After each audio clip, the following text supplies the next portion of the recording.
প্রিয় ভিউয়ার্স, আসসালামু আলাইকুম আর রহমাতুল্লাহ। আশা করি আল্লাহ তাআলার রহমতে সবাই ভালো আছেন, সুস্থ আছেন। আজ আমি এই ভিডিওর মাধ্যমে আল্লাহ যে 3 ব্যক্তির দোয়া ফিরিয়ে দেয় না সেই সম্পর্কে হাদিস আপনাদের মাঝে তুলে ধরার চেষ্টা করব। আপনারা এই ভিডিওটি ধৈর্য সহকারে না টেনে সম্পূর্ণ দেখবেন।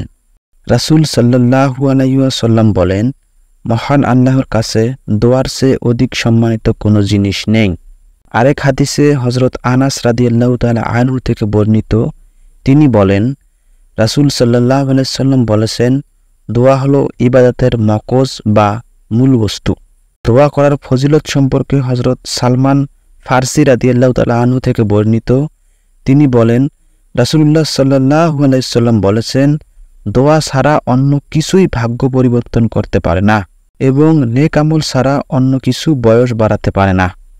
আবু হুরায়রা রাদিয়াল্লাহু তাআলা আনহু থেকে বর্ণিত, তিনি বলেন, রাসূলুল্লাহ সাল্লাল্লাহু আলাইহি ওয়াসাল্লাম বলেছেন, 3 ব্যক্তির দোয়া ফিরিয়ে দেওয়া হয় না। রোজাদারের দোয়া যখন সে ইফতার করে। 2 ন্যায়পরায়ণ শাসকের দোয়া। 3 মাজলুম বা অত্যাচারিতের দোয়া। অত্যাচারিতের দোয়াকে আল্লাহ তাআলা মেঘালয়ের ওপর উঠিয়ে নেন এবং তার জন্য আকাশের দরজা খুলে দেওয়া হয়। আর আল্লাহ তাআলা বলেন, আমার ইজ্জতের কসম, নিশ্চয়ই আমি তোমার সাহায্য করব, কিছু সময় দেরি হলেও।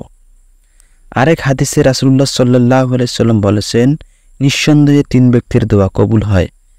মাতার দোয়া, মুসাফিরের দোয়া, মাজলুমের দোয়া।